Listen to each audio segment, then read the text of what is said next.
La construcción de la familia tiene ciertas normativas, tiene ciertas reglas, que si nosotros nos las saltamos, vamos a pagar las consecuencias y vamos a ver muchas veces nuestra propia familia desbaratada. Las familias no se arman de cualquier manera. Eso no es simplemente juntar gente y ya. No es meter gente bajo un mismo techo y pensar que el techo produce la unidad. Porque si así fuera, cuando nosotros metemos un poco de gente y llenamos las habitaciones de un hotel, que están todos bajo un mismo techo, pensaríamos que todos son familia. Y eso no es cierto. En el libro del Génesis dice la Sagrada Escritura que cuando el hombre y la mujer se conocieron, el Señor, después de haberlos creado, dice, por eso dejar significa apartarse, dejar no significa abandonar, dejará significa ponerse a un lado, dejar al hombre a su padre y a su madre, se unirá a su mujer y los dos se harán una sola carne.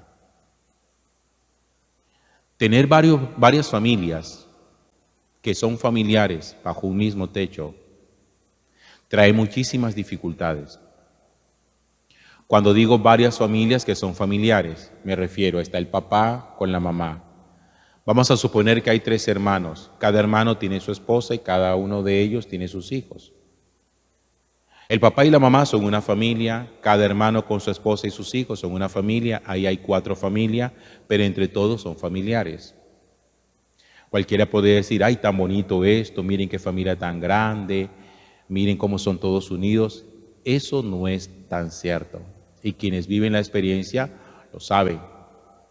Porque los hermanos son celosos entre sí, las esposas son celosas entre sí, los primos pelean entre sí, el uno quiere una cosa, claro, cada mamá sale a defender a su propio hijo en detrimento del hijo ajeno.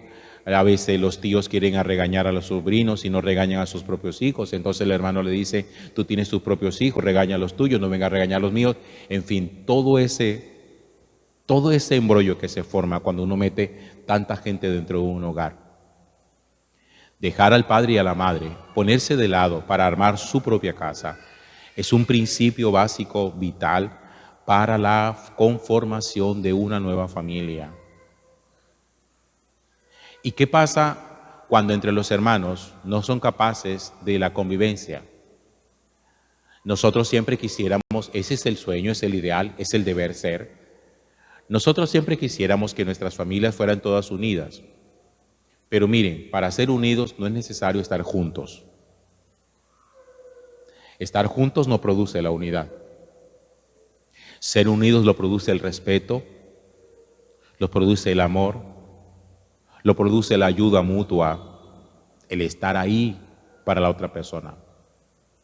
Ser unidos no es estar metidos todos bajo la misma casa. Ustedes se han dado cuenta que hay hermanos que se quieren más cuando viven separados que cuando están bajo el mismo techo. Cuando están bajo el mismo techo se pelean, se odian, pero se separan y aprenden a extrañarse, aprenden a quererse, aprenden a valorarse. ¿Qué sucede cuando hay hermanos que entre sí tienen dificultades en su relación? Muchas veces es necesario, también como con los papás, guardar una distancia respetuosa. No es una distancia de dar la espalda, yo quiero que eso quede muy claro. Porque el verbo dejar en la Biblia, deja el hombre a su padre y a su madre, no significa abandono. Es ponerse de lado, guardar distancia respetuosa y amorosa. Con los hermanos muchas veces esas cosas también son necesarias. Fíjense el planteamiento como lo hace hoy el libro del Génesis. Abraham finalmente tuvo 2 hijos.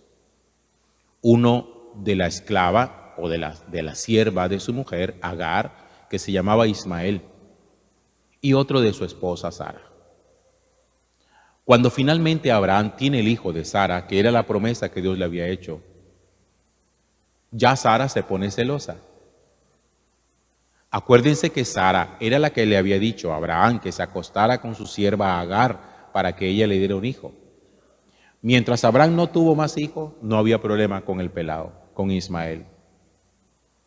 Cuando Sara tiene su propio hijo y se da cuenta que Ismael está jugando con su hermanito Isaac, dice la Sagrada Escritura que Sara se puso celosa. Y entonces Sara le dice a Abraham, le dice, al ver que el hijo de Agar jugaba con Isaac, Sara le dice a Abraham, expulsa a esa criada y a su hijo, pues no va a heredar el hijo de esa criada con mi hijo Isaac. Ya empiezan a presentarse los problemas. Y puso al pobre viejo entre la espada y la pared. A ella obviamente le dolía solamente su hijo, no el hijo ajeno, pero a Abraham sí le dolían los dos porque los dos eran hijos suyos. Y de alguna manera Abraham estaba en la situación porque Sara lo había instigado. Yo insisto que fue Sara la que le dijo que se acostara con Agar. Pero ya la señora Sara empieza a defender sus propios intereses económicos. Dice, pues me haces el favor y expulsas a esa señora con ese muchachito. Abraham, con dolor en el corazón, dice, pues será lo que hay que hacer para no disgustar a mi esposa. Pero el Señor le dice a Abraham, no te entristezcas por el muchacho y por su madre. Haz lo que dice Sara. Por medio de Isaac será bendecida tu descendencia, pero también al hijo de Agar lo convertiré en un gran pueblo, pues es descendiente tuyo. Cuando en medio de las dificultades los hijos necesitan separarse para poder armar su propio proyecto de vida, hay cosas que las mamás no deben hacer. Juntarlos a la fuerza. Mientras más intentan juntarlos a la fuerza, más enemistad crea entre ellos. Hay que vivir la experiencia dolorosa de ver cómo los hijos arman su proyecto de vida. Y para armar su proyecto de vida tienen que hacer lo que dice el libro del Génesis. Dejar el hombre al padre y a la madre para unirse a su mujer y hacerse los dos una sola carne. Que es que mis hijos se mantienen disgustados, que yo trato de contentarlos, que hago fiestas, que hago reuniones, los pongo a que hablen. Eso no funciona de esa manera. Acuérdense que cuando éramos niños había un sistema supuestamente correctivo, y era que cuando los hermanos se peleaban, las mamás, ¿qué hacían? Cogían a los hermanitos y los amarraban y le decían, hasta que no se contenten, no los suelto. Ese era un método antiguo. Yo no sé si funcionaría. Lo que está claro es que eso no se puede hacer hoy. Eso no funciona así. No se contentan ni se llevan a la amistad, al amor a los hijos, a la fuerza. A veces hay que entender que los hijos arman su proyecto. Y muy seguramente desde la distancia tendrán que aprender a reconsiderar su postura, buscar la reconciliación, acercarse el uno al otro, sin necesidad de estar bajo el mismo techo. Acuérdense, Abraham tuvo que decirle a Lot, que era su sobrino, que cogiera la tierra porque necesitaban separar esas dos familias, para que Abraham tomara una parte de la tierra y Lot tomara otra parte. Tío con sobrino. Ahora dos hermanos también necesitan vivir la misma experiencia. Crear vínculos familiares, no. Crear vínculos de familia es muy importante, tratando de salvaguardar los vínculos familiares. Es que una cosa es la familia y otra cosa son los familiares. Si usted está soltero, la familia suya es su papá, su mamá y sus hermanos. Si usted está casado, la familia suya es la mujer suya y los hijos suyos. Y la mamá suya y los sobrinos suyos dejan de ser familia para convertirse en familiares. Tratar de conservar la familia para respetar la familiaridad es un principio básico que requiere de inteligencia. ¿Cómo hago yo para salvar mi propia familia y salvaguardar mi familiaridad? El respeto, el amor con mis hermanos, con mis sobrinos, con mis tíos. Comprendiendo esto, que así como el Señor está dispuesto a bendecir una familia, está dispuesto también a bendecir la otra. Porque el Señor le promete a Abraham que a través de su hijo Isaac llegará la bendición de su casa, porque Isaac es el hijo de su promesa. Pero le hace la promesa, dice, también a tu hijo Ismael lo convertiré en un gran pueblo porque es descendiente tuyo. Dios no aparta de Ismael la bendición. Estas situaciones que las enfrentamos nosotros en el día a día y que muy seguramente habrá aquí varios que la vivan. Señores o señoras que tienen hijos con su esposo e hijos de otra relación. Juntar esos hermanos medios es difícil. Porque hay los celos, ¿no? Que suelen ser como muy naturales.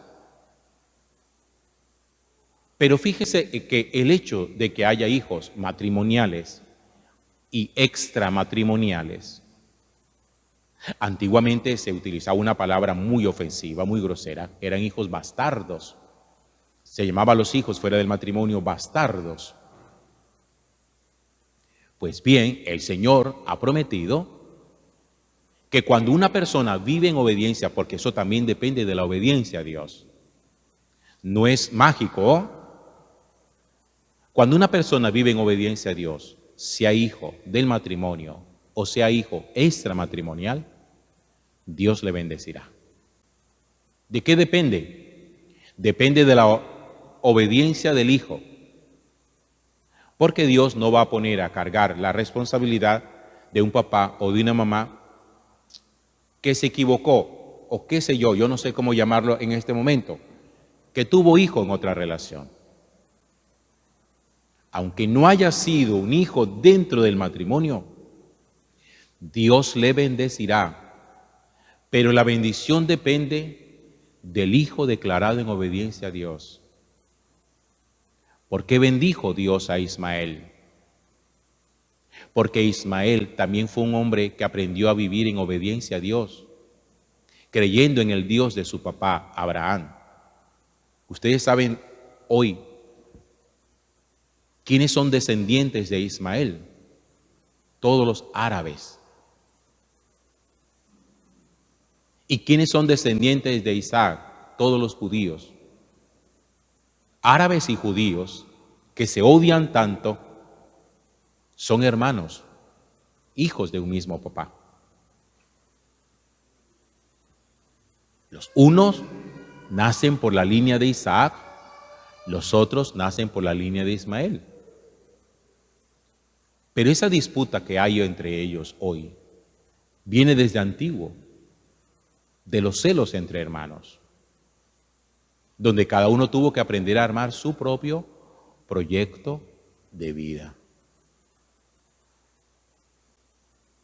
Mire, si sus hijos no son capaces de vivir juntos, porque cada uno tiene sus propios intereses, no los meta a vivir juntos a la fuerza. No pretenda crear familias grandes. Ay, la familia, es que la familia es muy grande, tan bonita la familia grande. 5 familias en una casa no cocinan con una estufa. Necesitan 5 estufas para que cada uno coma lo que quiere y organice sus cosas. Cuando no son capaces de convivir en la misma casa, por lo menos uno tiene que orar para que en la distancia aprendan a amarse y aprendan a respetarse. Y que cada uno de ellos, donde esté, aprenda a respetar a Dios y amar a Dios para que también su casa sea bendecida. Gloria al Padre, y al Hijo, y al Espíritu Santo, como era en el principio, ahora y siempre, por los siglos de los siglos. Amén.